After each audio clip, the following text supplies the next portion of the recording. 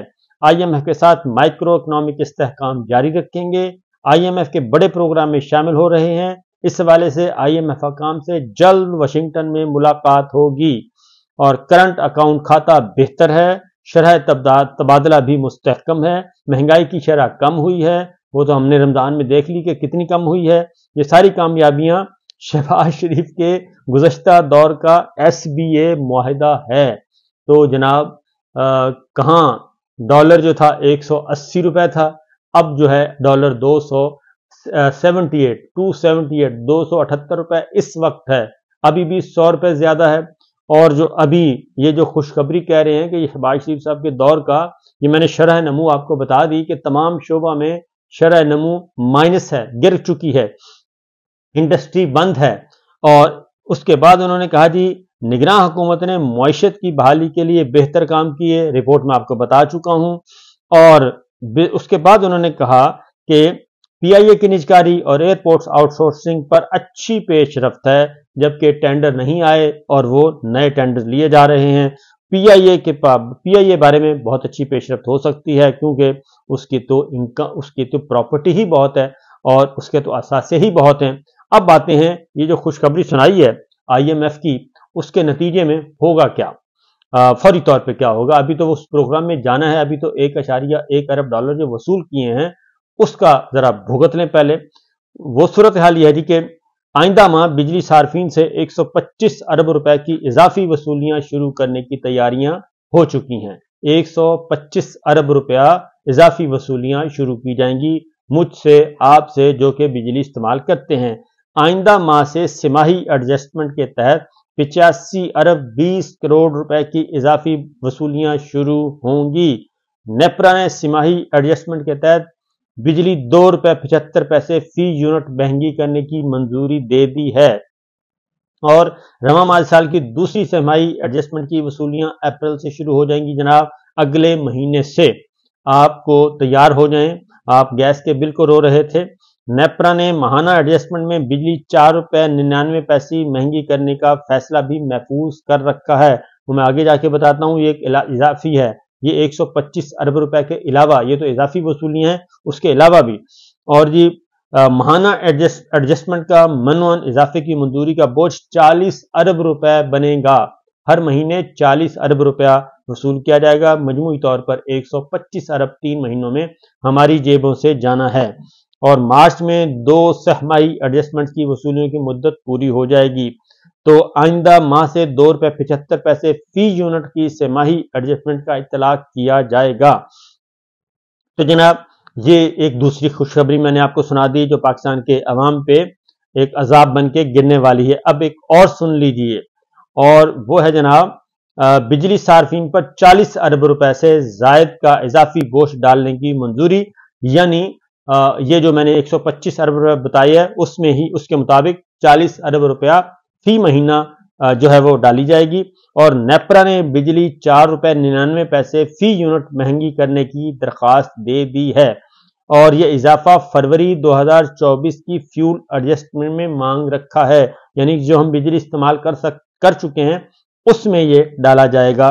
تو جناب آپ لوگ تیار ہو جائیں، اور اس کے لیے اب آپ کو میرا خیال ہے کہ یہ PDM2 کا اور ہمارے نئے وزیر خزانہ کا تحفہ ہے، اور اس میں اعداد و شمار دیے ہوئے ہیں۔ گورکھ دھندا ہے، فروری میں جوہری ایندھن سے بجلی پیداوار 23% رہی، کوئلے سے 1.89% بجلی پیدا کی گئی۔ باقی یہ سارے اعداد و شمار ہیں، لیکن میں نے سادہ زبان میں بتا دیا کہ ہماری جیبوں پر کیا کچھ ہونے والا ہے۔ اب باتیں ہیں عدلیہ جو ہے اس کا مزاج تبدیل ہو چکا ہے، موڈ تبدیل ہوا ہے، اور وہ ہمارے ساتھ کیا کر رہی ہے پاکستان تحریک انصاف کے ساتھ. اب ریلیف ملنا شروع ہو گیا ہے پاکستان تحریک انصاف کے کارکنان کو، اور وہ ماتحت عدلیہ نے ہمت پکڑی ہے، اور جو اب تک کی اطلاعات ہیں جی وہ خاص طور پہ 9 مئی کے مقدمات جو ہیں وہ اب ان میں جان نہیں رہی. جو آج کی ڈیٹیلز ہیں، لیٹسٹ ڈیولپمنٹ جب سے یہ خط آیا ہے آنریبل ججز کا، علی نواز امان ان کے جی مقدمے کی سماعت جو ہے وہ 17 اپریل تک ملتوی کر دی گئی، اور سی ٹی ڈی میں یہ مقدمہ ہے، لہٰذا اور عامر مغل صاحب ان کا بھی مقدمہ 17 اپریل تک چلا گیا، اور ان کے خلاف بھی یہ جلاؤ گھراؤ ہے، اور جج صاحب نہیں ہیں، یعنی کہ گو سلو کی پالیسی شروع ہو چکی ہے. اور اس کے ساتھ ساتھ عمر ایوب صاحب کا تھا، وہ بھی 17 اپریل تک جا چکا ہے. یہ لیٹسٹ ڈیولپمنٹ جو ہے آئی ہے. اس کے ساتھ ساتھ پاکستان جو تحریک انصاف کے دیگر بیچارے مظلوم، میں تو مظلوم ہی کہوں گا، مظلوم بے گناہ لوگ کئی ماہ سے جیلوں میں گل سڑ رہے ہیں، ان کو عدالتیں ریلیف دینا شروع کر دیا ہے. لیکن عدالتوں کا یہ ریلیف جو ہے وہ میرا خیال ہے کہ انتظامیہ کو برداشت نہیں ہو رہا، حکومت کو برداشت نہیں ہو رہا، اور وہ بدستور اسی انداز میں ہی کام کر رہے ہیں کہ ادھر سے رہا ہوتے ہیں، ادھر سے گرفتار کر لیا جاتا ہے. راولپنڈی میں نے آپ کو بتایا تھا مجموعی طور پر 1000 کے کارکنان جو ہیں وہ رہا ہو چکے تھے، اور راولپنڈی ریجن میں اب کوئی بھی 9 مئی کا ملزم جیل میں نہیں تھا. لیکن یہ بات پسند نہیں آئی، اور جو ملزمان رہا ہوئے ان کو دوبارہ تقریباً 5 ملزمان کو دوبارہ گرفتار کر لیا گیا، اور مجموعی طور پر یہ تعداد کافی زیادہ بتائی جا رہی ہے. اور 5 ملزمان کو 16 MP او کے تحت گرفتار کیا گیا ہے، یعنی جنرل ایوب خان کے دور کا کالا قانون، اس کے تحت یہ گرفتار کیا گیا ہے. 16 MP او احکامات ڈپٹی کمشنر نے جاری کیے، اور 5 ملزمان کے خلاف تھانہ نیو ٹاؤن میں 9 مئی کا مقدمہ درج ہے. ملزمان کو سپریم کورٹ سے ضمانت ملنے کے بعد گزشتہ رات اڈیالہ جیل سے رہا کیا گیا تھا. یہ وہ سپریم کورٹ کا کیس ہے جس میں سپریم کورٹ نے اپنے فیصلے میں لکھا کہ ان ملزمان کے خلاف کوئی ایسا میٹیریل نہیں ہے، اور صرف ٹائر جلانا دہشت گردی نہیں ہو سکتا. لیکن سپریم کورٹ کے احکامات بھی ان کو پسند نہیں آئے، اور ملزمان کو سپریم کورٹ سے ضمانت ملنے کے بعد رہا کیا. لیکن 20 مارچ کو ملزمان کی ضمانت منظور ہوئی، اور اس کے بعد ان کو دوبارہ حراست میں 13 ملزمان کو دوبارہ حراست میں لے لیا گیا، اور 5 ملزمان مزید آ گئے. 20 کی ضمانت ہوئی تھی، اور 20 میں سے صرف چند ملزمان کو چھوڑا گیا، باقی سب کو جو ہے وہ دوبارہ حراست میں لے لیا گیا ہے. یہ سچویشن ہے جی. پسند نہیں آ رہی اسلام آباد ہائی کورٹ کے ججز کا خط جو ہے. اس کے بعد ماتحت عدلیہ ہمت کر رہی ہے. سپریم کورٹ آف پاکستان نے بھی ریلیز کیا. راجہ بشارت صاحب کو 9 مئی کے 14 مقدمات میں عبوری ضمانت منظور ہو چکی ہے جی. 9 مئی کے 14 مقدمات میں آپ خود تصور کریں کہ ایک راجہ بشارت اور اس پہ 14 مقدمے، اور یہ ہر لیڈر پہ، ہر رہنما پہ، ہر ورکر پہ یہی سلوک کیا گیا ہے. اسی طریقے سے کور کمانڈر ہاؤس کے 3 مقدمات میں عمران خان صاحب کی عبوری ضمانتوں کی توسیع میں 4 اپریل تک توسیع کر دی گئی ہے.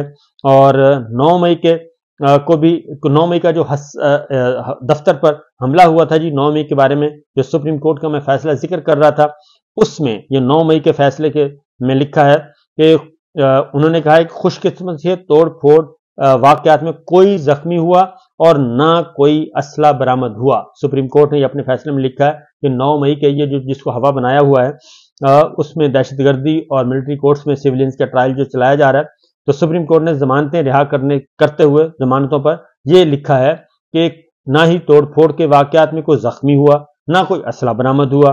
توڑ پھوڑ میں ملزمان کا کردار مزید تحقیق طلب ہے. ٹرائل کورٹ شواہد ریکارڈ کر کے ہی ملزمان کی ذمہ داری کا تعین کر سکتی ہے. بادی نظر میں ایسے شواہد نہیں ملے کہ غیر معینہ مدت تک تحویل میں رکھا جا سکے. درخواست گزار ملزمان پہلے ہی گزشتہ سال 10 مئی سے گرفتار ہیں. 5 ملزمان کو 5-5 ہزار روپے کے عوض ضمانتیں منظور کی جاتی ہیں.